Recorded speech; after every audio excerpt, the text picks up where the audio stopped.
Have you ever wondered what happens when love blooms in the darkest corners of human conflict? When two hearts find each other across enemy lines, defying everything they were taught to believe? Tonight I want to share with you a story that will challenge everything you think you know about war, love, and the power of human connection. This is not just another wartime romance. This is the true account of how a single letter written in trembling hands during the height of World War II changed the course of two lives forever. My name is Frank, and for the past 3 years, I have been researching forgotten stories from the Second World War. What started as a simple genealogy project to trace my grandmother's history became an obsession that led me down rabbit holes I never expected to explore. Hidden in dusty archives, tucked away in private collections, and sometimes discovered purely by accident, these letters tell stories that history books often overlook. But this particular collection of letters is different. These documents reveal something so extraordinary, so impossible, that when I first read them, I thought they had to be fiction. The handwriting analysis proved otherwise. The paper, the ink, the stamps, the postal marks. Everything authenticated. These letters are real, and the love story they tell defied every law of war. What I'm about to share with you will take you on a journey through occupied Europe, through bombed cities and hidden safe houses, through moments of terror and glimpses of unexpected tenderness. You will witness how two people, who by every measure should have been mortal enemies, found in each other something worth risking everything for. The first letter arrived on a Tuesday morning in September 1943. Anna Kowalski, a 24-year-old resistance fighter in occupied Poland, found it slipped under her door. No signature, no return address, just carefully written words in broken Polish that would change her life forever. Anna had spent 2 years moving through the shadows of Warsaw, carrying messages between resistance cells, helping Jewish families escape the ghetto, always staying one step ahead of the Gestapo. She had learned to trust no one completely, to question every interaction, to assume that any stranger could be an informant. Her world had become black and white. There were allies and there were enemies. There was resistance and there was collaboration. There was survival and there was death. But this letter complicated everything. The handwriting was careful, deliberate. Someone had taken great care with each word, consulting what was clearly a Polish-German dictionary. The grammar was imperfect, but the emotion behind the words was unmistakable. Someone was reaching across an impossible divide, offering something that Anna had almost forgotten existed in her world. The letter began simply: an apology for the language barriers, an acknowledgement of the strange circumstances. But then it continued with something that made Anna read it 3 times before she could fully comprehend what she was seeing. The writer was a German soldier stationed in Warsaw. He had witnessed something that haunted him. He had seen Anna help an elderly Jewish man who had collapsed in the street while being marched with other prisoners. The soldier had been ordered to prevent any interference, to shoot anyone who aided the prisoners. But when he saw Anna step forward without hesitation, risking her own life to give the old man water and help him to his feet, something inside him broke. He could not pull the trigger. Instead, he had created a distraction, allowing Anna to disappear back into the crowd. The letter explained that he had spent weeks trying to understand what he had witnessed. Here was someone showing compassion in a world that seemed to have forgotten the meaning of the word. Someone choosing humanity over self-preservation. Someone acting with a courage that made him question everything he thought he knew about the enemy. Anna should have burned the letter immediately. Every instinct, every survival mechanism she had developed screamed at her to destroy this evidence and forget it ever existed. Contact with the enemy was not just dangerous, it was potentially fatal for everyone she worked with. The resistance network she belonged to had executed people for far less suspicious behavior. But something about the words on that page stopped her. Perhaps it was the vulnerability she sensed behind the careful Polish phrases. Perhaps it was the recognition that someone else was struggling with the moral complexity of their situation. Or perhaps it was simply that after 2 years of living in constant fear and hatred, her heart was starving for any glimpse of something different. She kept the letter. 3 days later, another letter appeared. This time, the Polish was slightly better, more confident. The writer introduced himself as Klaus, though he admitted this might not be his real name. He wrote about his hometown in Bavaria, about mountains and forests that seemed like fairy tales compared to the bombed streets of Warsaw. He wrote about his younger sister who sent him letters filled with innocent questions about the war that he could never answer truthfully. But more than that, Klaus wrote about doubt. About nights when he lay awake questioning orders that made no sense to his conscience. About watching fellow soldiers commit acts that would haunt him forever. About the growing realization that he had become part of something monstrous, and his desperate search for any way to maintain his humanity within that darkness. Anna found herself waiting for these letters. They arrived irregularly, sometimes days apart, sometimes more than a week. She began to recognize the handwriting before she even opened them, began to anticipate the careful way Klaus constructed his sentences, the small improvements in his Polish grammar, the stories he shared about his life before the war. She learned that Klaus had wanted to be a teacher, that he played violin, though he had not touched one since being drafted, that he had a dog named Fritz back home who was probably wondering why his master never returned from what was supposed to be a short military service. These details humanized someone who should have remained faceless, should have remained the enemy. And slowly, against every rational thought, Anna began to write back. Her first response was brief, cautious. She did not give her real name, did not provide any information that could compromise her safety or the safety of others. But she acknowledged his letters, thanked him for the distraction he had created that day in the street, and admitted that she too struggled with the weight of what their world had become. What followed was a correspondence unlike anything either of them had ever experienced. Two people, separated by language, by ideology, by the brutal realities of war, began to discover that the human heart recognizes no boundaries when it encounters genuine connection.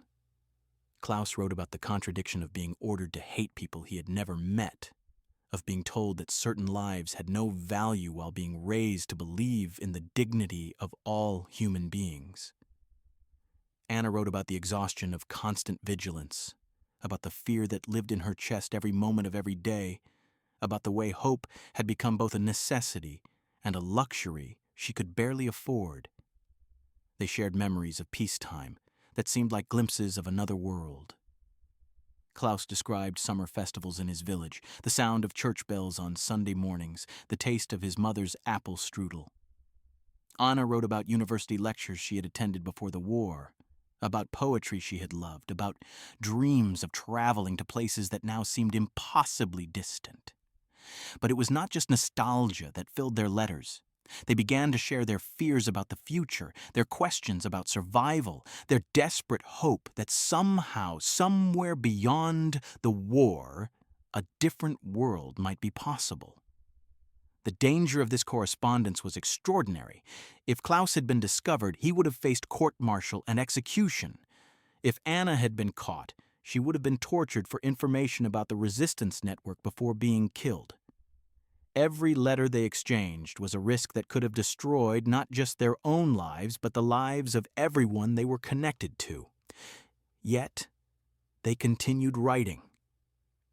Something about this impossible connection had become essential to their survival, had become the one thing that reminded them they were still human beings capable of love in a world that seemed designed to destroy every trace of tenderness. By winter, their letters had evolved into something neither had expected. What had begun as an exchange between strangers had become something deeper, more complex, more dangerous than either had imagined possible. The transformation happened gradually, so slowly that neither Klaus nor Anna fully recognized it until it was already too late to turn back. What had started as curiosity, then developed into friendship, had quietly become something that neither of them dared to name. Klaus began including small gifts with his letters: a pressed flower from a park that had somehow survived the bombing, a piece of chocolate from his rations that he could not bring himself to eat. Once, a small sketch he had drawn of the view from his barracks window showing the spires of Warsaw churches against a winter sky. These tokens were dangerous beyond measure. Physical evidence of their connection could have meant death for both of them. Anna treasured each gift, hiding them in a small box beneath the loose floorboard in her cramped apartment. She began to reciprocate, including small tokens of her own. A piece of lace from her grandmother's tablecloth, a dried leaf from the tree outside her window, a small stone, smooth and gray, that she had carried in her pocket for luck since childhood. Their letters became longer, more intimate. Klaus wrote about nightmares that woke him in the middle of the night, about the faces of people he had been ordered to arrest, about the weight of a uniform that felt heavier each day. Anna shared her own haunted dreams, her fears about friends who had disappeared, her struggle to maintain hope when everything around her seemed designed to crush the human spirit. They began to create a private world within their correspondence. Klaus would describe imaginary walks they might take together through his Bavarian forests, pointing out wildflowers and mountain paths, sharing stories of places untouched by war. Anna would write about the Warsaw she remembered from before the occupation, the cafes and bookshops, the university halls where she had once believed the world was full of infinite possibilities. These fantasy conversations became a refuge for both of them. In their letters, they could pretend that barbed wire and uniforms and the constant threat of death did not exist. They could imagine meeting as ordinary people in ordinary circumstances, where their connection would be celebrated rather than punished by execution. But reality always intruded. Klaus wrote about orders that made him physically sick, about being forced to participate in raids that violated every moral principle he had been raised to honor. He described the growing desperation among his fellow soldiers, some of whom had begun to drink themselves into oblivion each night just to sleep. He wrote about rumors of defeat, whispered conversations about what would happen if Germany lost the war, fears about returning home to face what they had become. Anna shared her own deteriorating circumstances. Food had become increasingly scarce. Several members of her resistance cell had been captured, and she lived in constant fear that under torture, someone might reveal information that would lead the Gestapo to her door. She wrote about close calls, moments when she had barely escaped detection, times when she was certain her next letter would be her last. Yet somehow, their connection deepened rather than weakened under this pressure. Each letter became more precious because they both understood how easily it could be the final one. They began to write with an urgency that transformed their careful correspondence into something approaching desperation. Klaus started his letters with phrases that made Anna's heart race despite the danger. Words like "my dearest" and "beloved" began to appear, carefully written in his improving Polish script. Anna found herself responding in kind, abandoning caution for honesty, writing things that she would never have imagined saying to anyone, let alone to a German soldier. They began to plan for after the war, though neither could predict what form that future might take. Klaus wrote about wanting to find her when the fighting ended, about dreams of showing her his mountain village, about hopes that they might build something together in a world at peace. Anna shared similar fantasies, imagining a time when they could meet without fear, when their love would not be a crime punishable by death. But planning for the future required acknowledging the present danger, and both of them understood that their chances of surviving the war were becoming smaller each day. Klaus wrote about the changing mood among German forces, about increasing desperation and brutality as military fortunes shifted. He described fellow soldiers who had completely lost their humanity, who seemed to find pleasure in cruelty, who had become monsters that he no longer recognized as human beings. He wrote about his own daily struggle not to become like them, about using thoughts of Anna as an anchor to his remaining conscience. Anna's letters revealed similar deterioration in her circumstances. the resistance network was being systematically destroyed by informants and betrayals. Safe houses were being raided with increasing frequency. The Jewish families she had been helping to hide were disappearing one by one, either captured or forced to flee to even more precarious hiding places. She wrote about watching her city die around her, about streets that had once been filled with life becoming empty corridors of fear. She described the way people had learned to avoid eye contact, to hurry past windows, to speak only in whispers. Warsaw was becoming a city of ghosts, and she was beginning to feel like a ghost herself. Yet their letters continued to arrive, continued to provide each other with the one thing that kept them tethered to hope. In a world where love had become almost impossible, where tenderness was a liability and trust could mean death, they had found something that transcended the boundaries their circumstances had created. Klaus began to take increasingly dangerous risks to deliver his letters. He started leaving his barracks after curfew, moving through darkened streets to drop his messages at locations where Anna could retrieve them safely. Each delivery required careful planning, knowledge of patrol routes, and timing that left no room for error. Anna matched his risks, venturing into areas of the city that were heavily monitored by German forces in order to leave her responses where Klaus could find them. She developed elaborate systems for checking whether locations had been compromised, for ensuring that their correspondence remained secret, even as the net of surveillance tightened around the city. Their love had become an act of resistance in itself. Every letter they exchanged was a declaration that human connection could survive even the most determined efforts to destroy it. Every risk they took to maintain their correspondence was proof that some things were worth dying for. But as winter deepened and the war continued its relentless destruction, both Klaus and Anna began to realize that their story might not have the ending they were desperately hoping for. The letters that had once been filled with dreams of the future began to carry undertones of farewell, as if both were preparing for the possibility that their next message might be their last. The war was closing in around them from all directions, and their impossible love was about to face its greatest test. In March of 1944, everything changed. Klaus's letters stopped arriving. Anna waited 3 days, then a week, then 2 weeks. She checked their usual drop points obsessively, returning multiple times each day despite the increasing danger. She memorized the faces of every German patrol, learned the schedules of every guard rotation, hoping for some sign that Klaus was simply being more careful, that he had been reassigned, or was waiting for safer conditions. But deep in her heart, she knew something terrible had happened. The silence stretched into a month. Anna's world, which had been sustained by the regular arrival of those carefully written letters, began to collapse in on itself. She found herself unable to concentrate during resistance meetings, missing obvious details during reconnaissance missions, making small mistakes that could have gotten her killed. Her handler noticed the change and began asking questions that she could not answer. How could she explain that her will to survive had become tied to letters from a German soldier? How could she admit that without Klaus's words to anchor her, she was losing her grip on hope itself? The other resistance fighters would have considered her a traitor, and they would have been right to do so. But love, Anna was learning, operates by its own logic, follows its own rules, recognizes no boundaries imposed by war or politics or survival.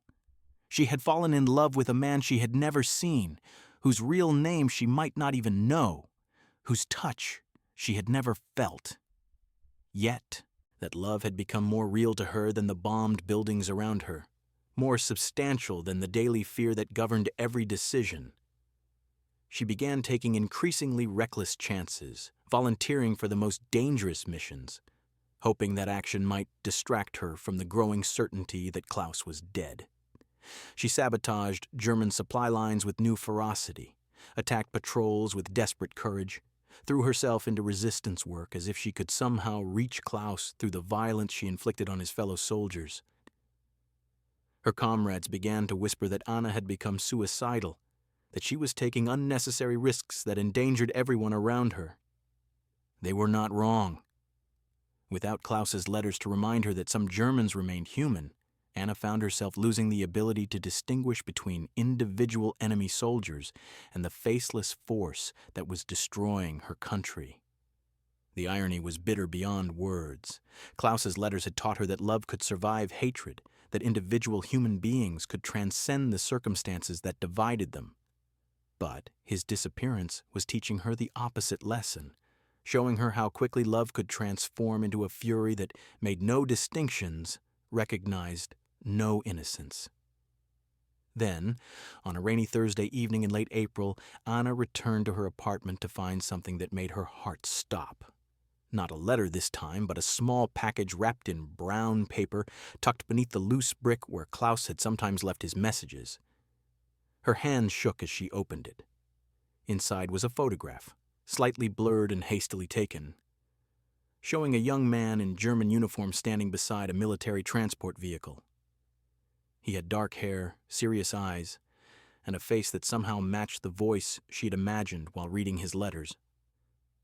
On the back, written in the careful handwriting she knew so well, were just 4 words in Polish. So, you know me? Below the photograph was a letter, longer than any Klaus had written before, and Anna could sense before she even began reading that this would be different from all the others. The tone was urgent, almost frantic, as if Klaus was racing against time to say everything he needed to say. He explained that his unit was being transferred, that he had perhaps hours before being moved to an unknown location. He wrote about rumors of massive Allied operations being planned, about German forces being repositioned to defend against expected invasions. He did not know where he would be sent, did not know if he would be able to establish new communication methods, could not promise that this would not be their final contact. But the letter contained more than explanations about his disappearance. Klaus wrote with a desperation that made Anna's chest tighten as she read. He confessed that his feelings for her had grown beyond anything he had ever experienced, beyond anything he had imagined possible under such circumstances. He admitted that thoughts of her had become his primary reason for wanting to survive the war, that her letters had transformed him from someone who was simply enduring each day into someone who was fighting to reach a future worth living. He wrote about specific moments from their correspondence that had sustained him through the darkest periods of his military service. He quoted passages from her letters that he had memorized, described how her words had helped him maintain his humanity when everything around him seemed designed to destroy it. He told her that loving her had become an act of rebellion against everything the war was trying to make him become. Klaus also wrote about his growing certainty that Germany would lose the war, about his fears regarding what would happen to soldiers like him when defeat finally came. He admitted that he had begun to hope for German defeat, not because he wanted his country destroyed, but because he wanted the nightmare to end, wanted to live in a world where loving Anna would not be a crime punishable by death. The letter contained practical information as well. Klaus had been observing guard rotations, noting patrol patterns, gathering intelligence about German defensive positions around Warsaw. He provided Anna with detailed maps showing weak points in German fortifications, locations where resistance attacks might be most effective, information that could save Polish lives and help drive the occupying forces from her city. This intelligence was Klaus's final gift to Anna, his way of proving that his love for her had transformed him from enemy to ally, from occupier to liberator. He was committing treason against his own army, risking not just his life, but the lives of his family back home, offering everything he had to help the woman he loved and the cause she served. But the most devastating part of the letter came at the end. Klaus wrote about his growing belief that they would never see each other after the war, that too much blood had been spilled, too much damage done, for Germans and Poles to coexist peacefully in any future he could imagine. He feared that even if they both survived, even if they found each other when the fighting ended, the weight of what had happened between their peoples would make their love impossible to sustain. He wrote about nightmares, in which he tried to explain to Anna's friends and family that not all Germans were monsters. only to realize that his uniform made such explanations meaningless. He imagined Anna trying to defend her love for a German soldier to people who had lost everything to German brutality, and he could not picture any scenario in which such a defense would be understood or forgiven. Yet, despite these fears, Klaus refused to apologize for loving Anna, refused to regret the letters they had exchanged, refused to wish their impossible relationship had never begun. He wrote that loving her had saved whatever remained of his soul, that their correspondence had been the one pure thing in his life during the darkest period in human history. The letter ended with a promise and a plea. Klaus promised that no matter where the war took him, no matter how long they remained separated, he would find a way to reach Anna when the fighting ended. He would search every displaced persons camp, every refugee center, every corner of Europe if necessary.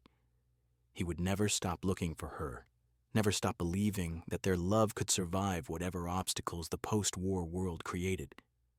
But he also pleaded with Anna to survive, to be careful, to remember that someone loved her enough to betray everything he had been taught to believe.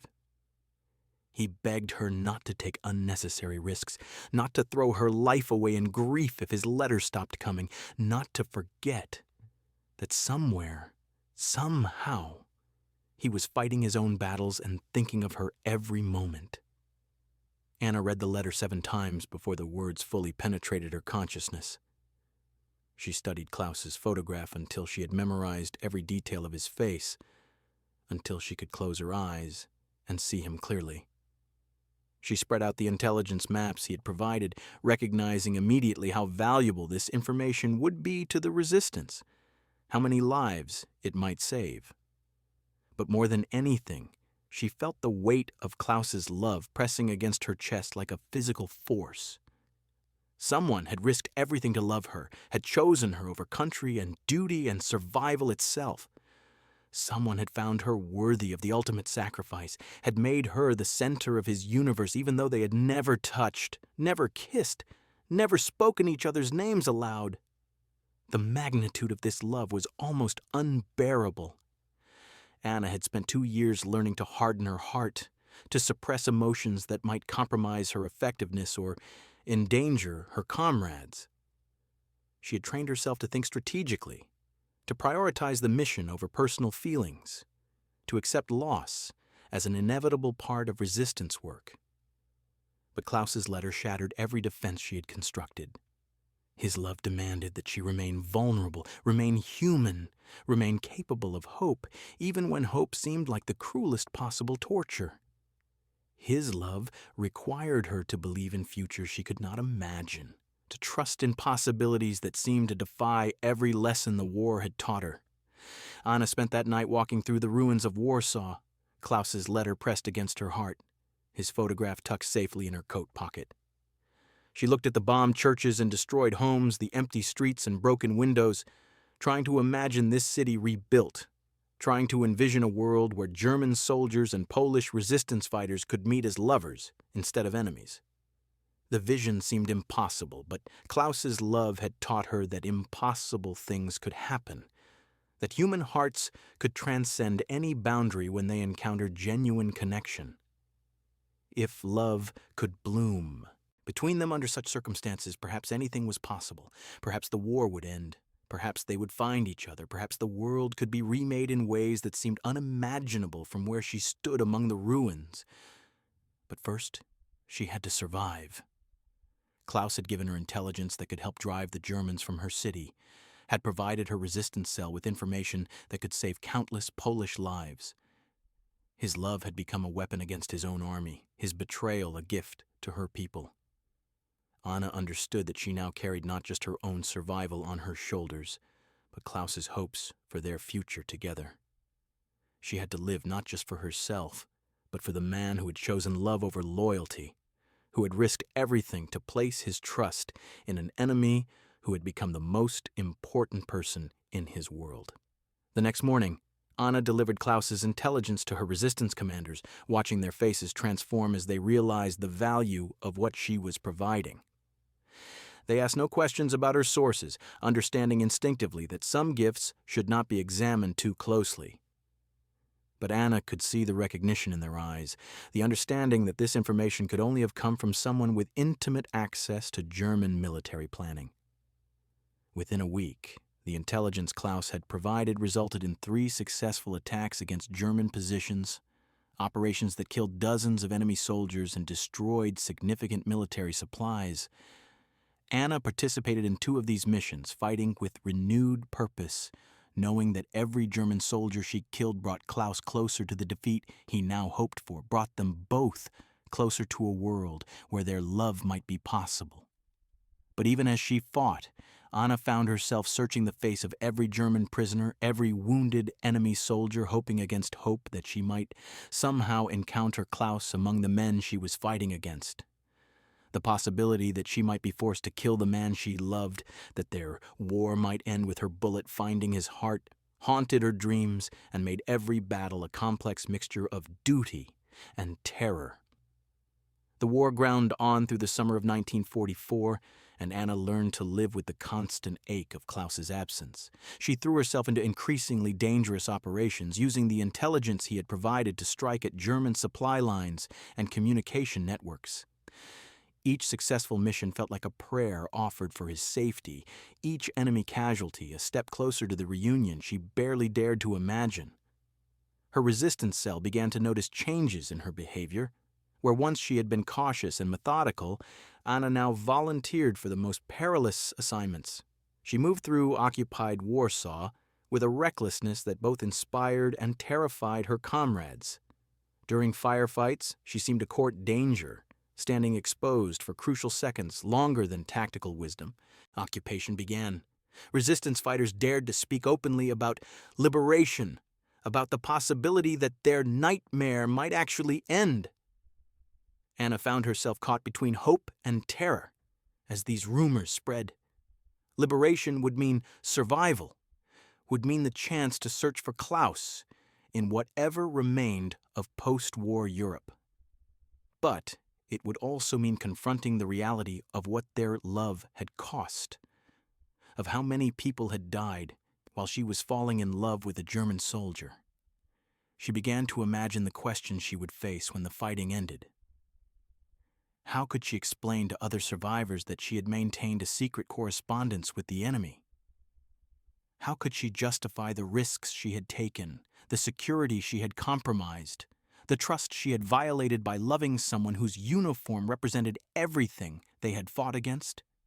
The intelligence Klaus had provided had saved Polish lives, had contributed to successful resistance operations. But Anna knew that this practical benefit would not excuse what many would see as an ultimate betrayal. Love was not considered a valid reason for treason, even when that love had ultimately served the cause of liberation. Yet, despite these fears, Anna continued to hope that Klaus was alive somewhere, that he was fighting his own battles and thinking of her as she thought of him.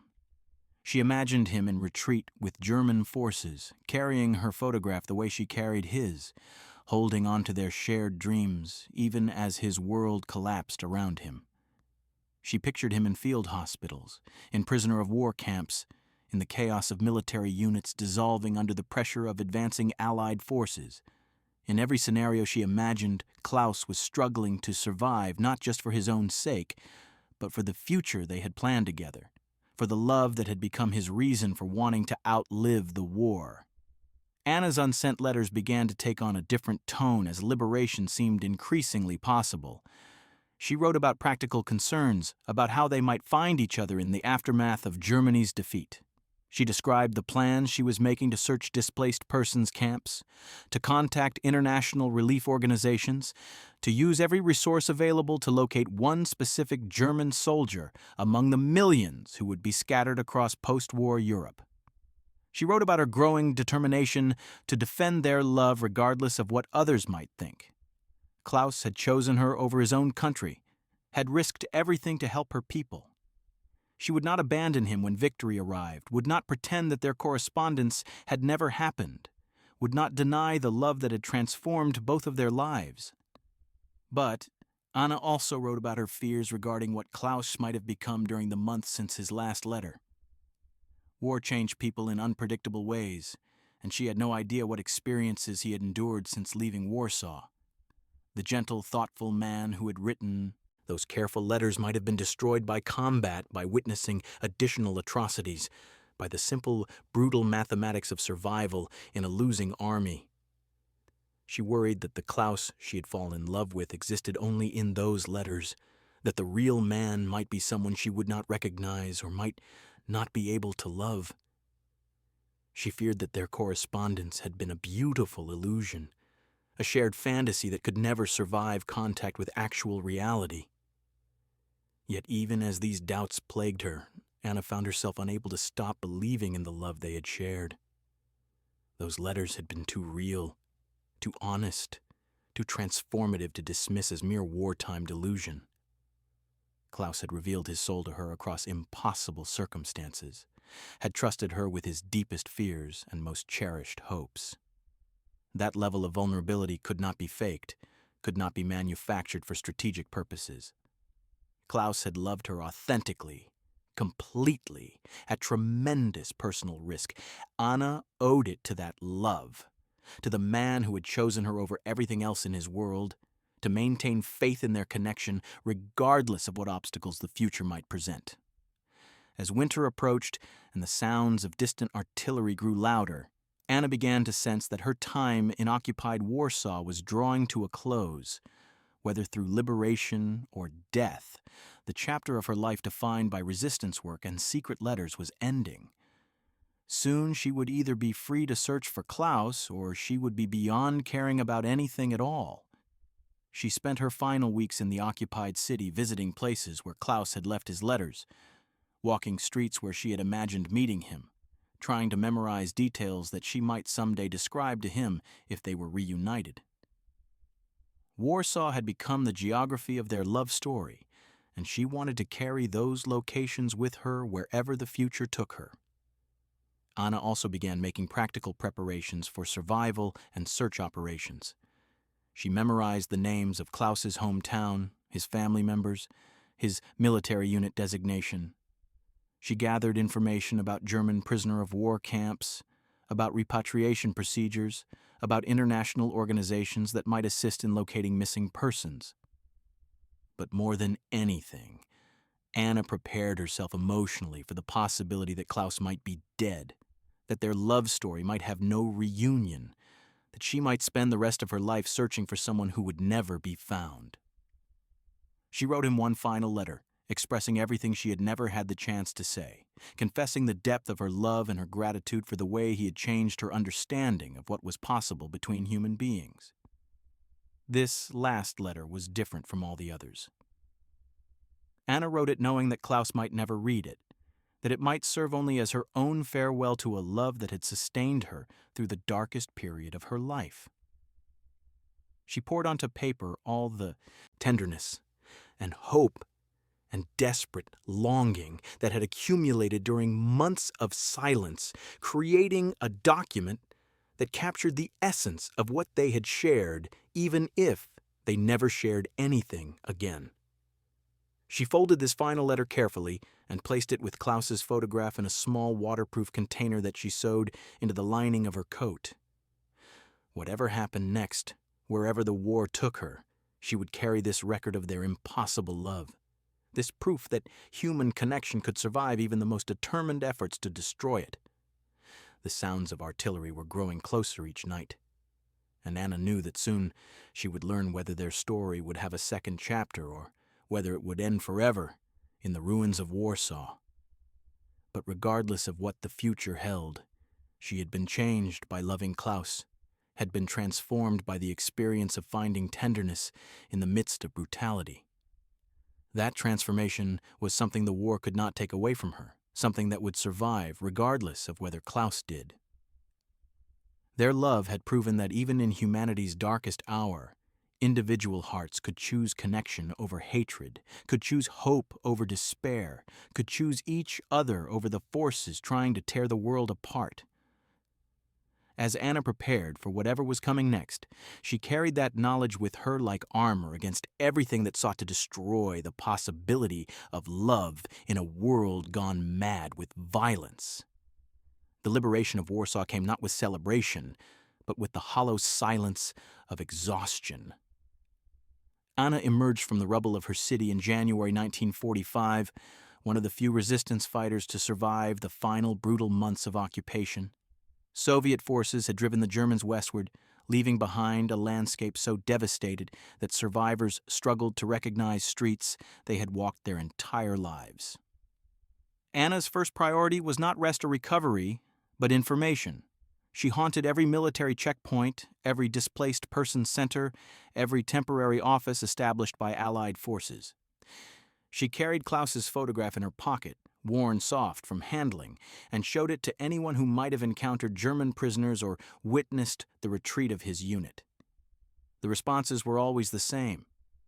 Sympathetic shakes of the head, explanations about the chaos of military collapse, suggestions that she contact international relief organizations once they became operational. No one had seen Klaus. No one could provide information about his unit's movements. No one could tell her whether he was alive or dead. But Anna refused to accept uncertainty as an answer. She had survived impossible odds to reach this moment, had endured months of separation sustained only by hope. She would not abandon her search simply because the task seemed overwhelming.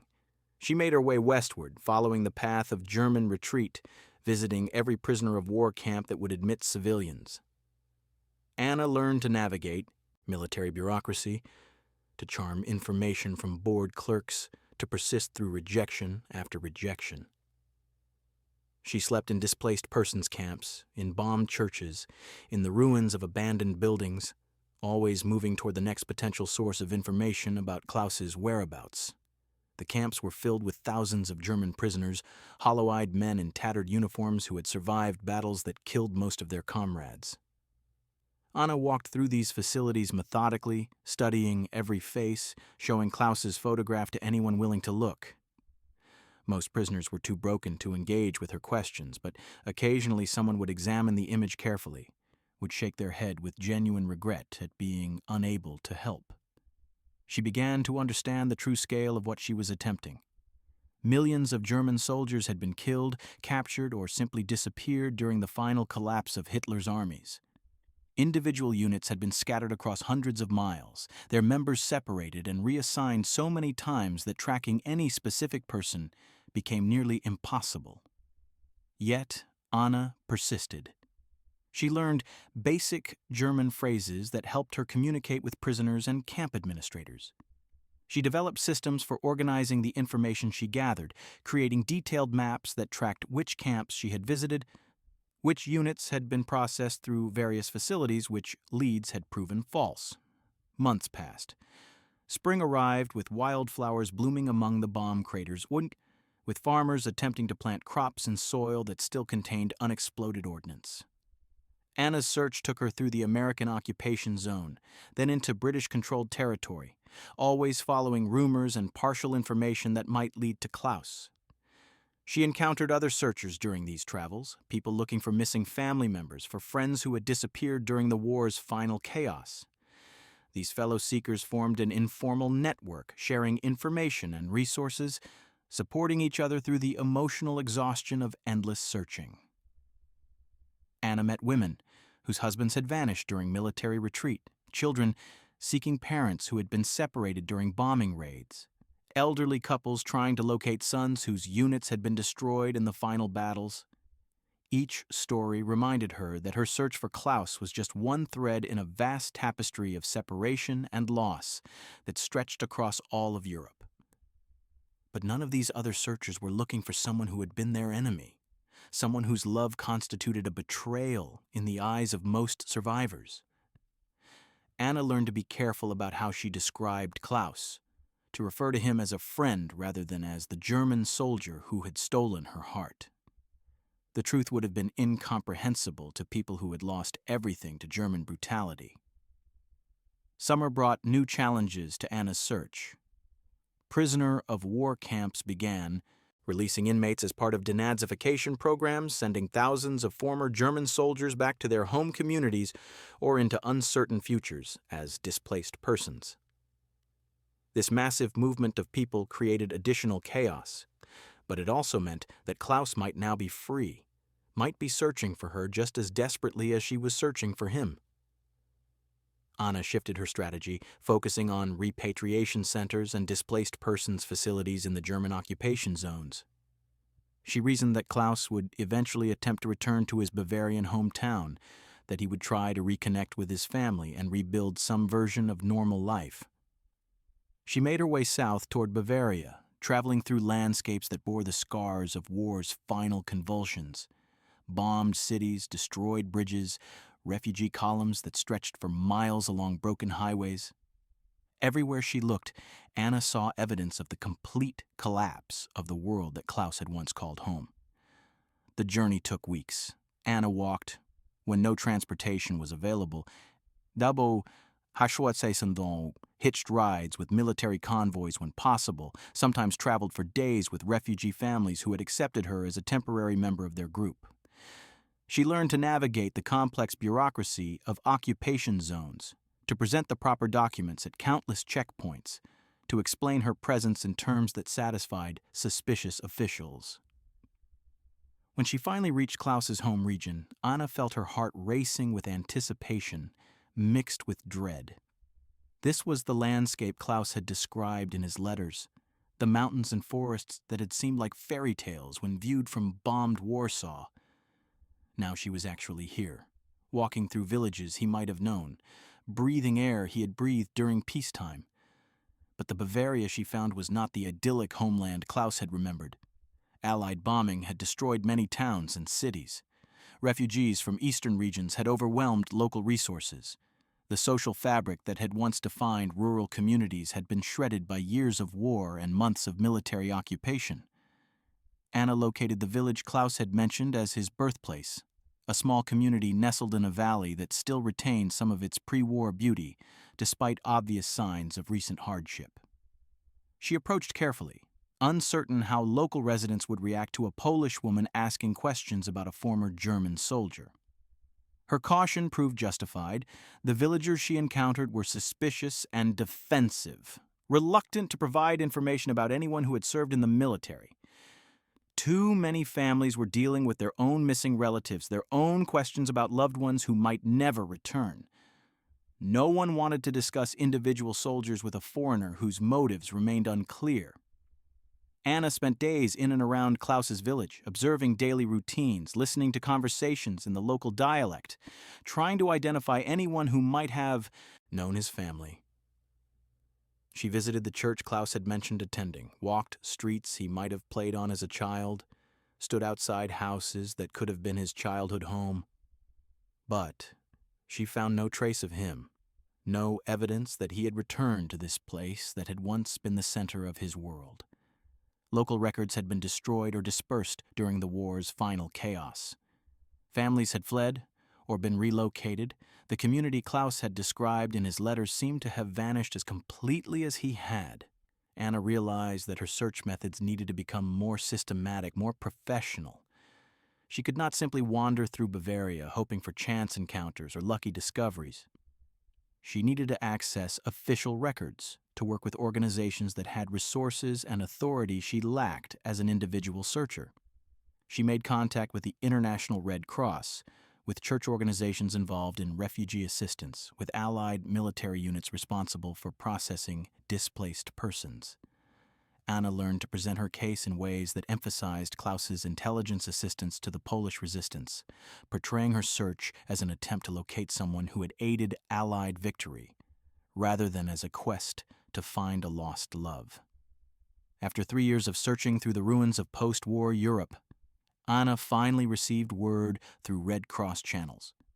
Klaus had survived the war, had spent 18 months in a Soviet prison camp, and had been repatriated to a displaced persons facility near Munich.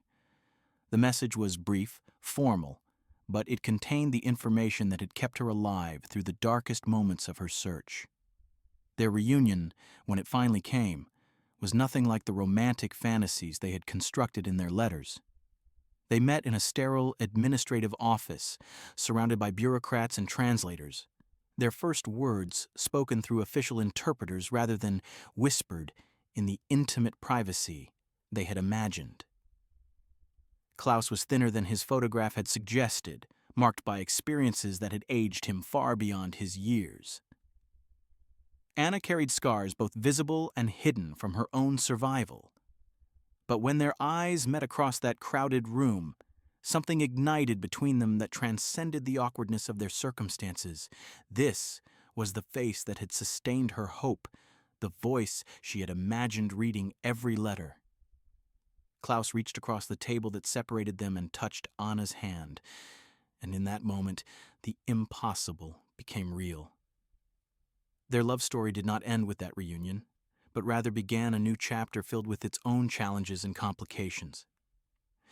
They married 6 months later in a small ceremony attended by other displaced persons who had become their chosen family. They immigrated to Canada, where they could build a life free from the weight of European memories and the judgment of people who could never understand how love had bloomed across enemy lines. Klaus became the teacher he had always wanted to be, working with refugee children who carried their own traumas from the war. Anna found purpose in social work, helping other survivors navigate the complex process of rebuilding lives in a new country. They never spoke publicly about their wartime correspondence, understanding that some stories were too fragile, too precious, to expose to public scrutiny. They grew old together in a house with a garden full of roses, just as Klaus had promised in one of his letters from occupied Warsaw. They raised children who knew their parents had met during the war but never learned the full truth about letters exchanged between enemy lines. Some secrets, Anna and Klaus agreed, were meant to be kept. When Klaus died in 1987, Anna found among his possessions every letter she had ever written to him, carefully preserved and organized by date. He had carried them through prison camps and displacement centers, through immigration processing and decades of peaceful life in their adopted homeland. Her words had traveled with him just as his had traveled with her, proof that love could indeed survive anything the world tried to do to destroy it. Anna lived another 15 years after Klaus's death, and in her final months, she decided that their story deserved to be told. She donated their complete correspondence to a historical archive, along with the intelligence maps Klaus had provided and the small gifts they had exchanged across the impossible divide of wartime Warsaw. She wanted future generations to understand that even in humanity's darkest hours, individual hearts could choose connection over hatred, could choose love over the forces that sought to tear the world apart. Their letters remain in that archive today, testament to the truth that human connection recognizes no boundaries when it encounters genuine love. In a world that seems increasingly divided by hatred and fear, Anna and Klaus remind us that the most profound acts of resistance sometimes happen not on battlefields, but in the quiet courage of two people who refuse to let circumstances define what is possible between human hearts. Love, their story whispers across the decades, can bloom anywhere, even in the darkest corners of human conflict, even between enemies, even when the entire world says it cannot be.